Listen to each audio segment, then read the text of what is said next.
et ceux qui changent de pays carrément.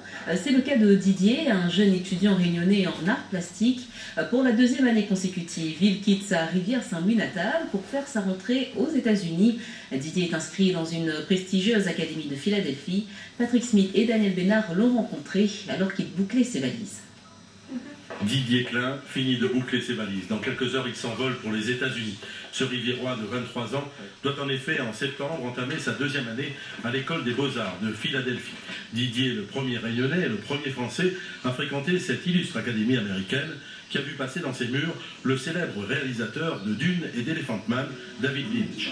L'histoire commence en 2005 à Saint-Étienne. Didier fait alors une rencontre fabuleuse, celle d'un artiste argentin, Oswaldo Lamberg, professeur à l'académie.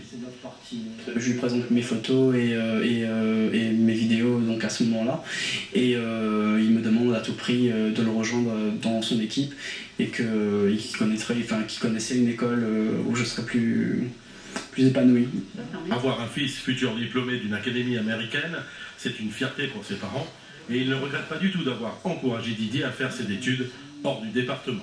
Quand la personne veut sortir de son pays, faire ses études au-delà de la Réunion, il y a moyen, et moi je pense qu'il faut y aller. Tous les ans on le voit, donc pour les fêtes de Noël il est là, en juillet on le voit, donc voilà, ça se passe bien.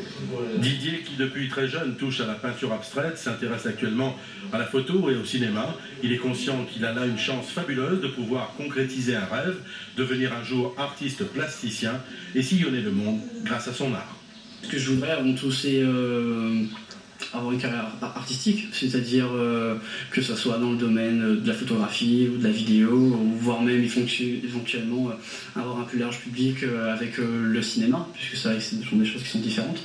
Mais voilà, donc ce sont des choses qui m'intéresseraient. En avril prochain, Didier décrochera certainement son diplôme Master of Fine Art, un diplôme équivalent à un DESS et DNSEP en France. Bon vent à notre Réunionnais qui vise un doctorat et la réalisation d'un long métrage. Étudier aux États-Unis, voilà un bel exemple de mobilité, même si ces études outre-Atlantique coûtent plutôt cher. Combien coûte véritablement la rentrée scolaire? Il y a bien sûr le prix des fournitures, mais il y a aussi les frais annexes, coiffeurs, vêtements, téléphone, magazines et transport. Une petite leçon de calcul avec Caroline Maillot, Christian Crans.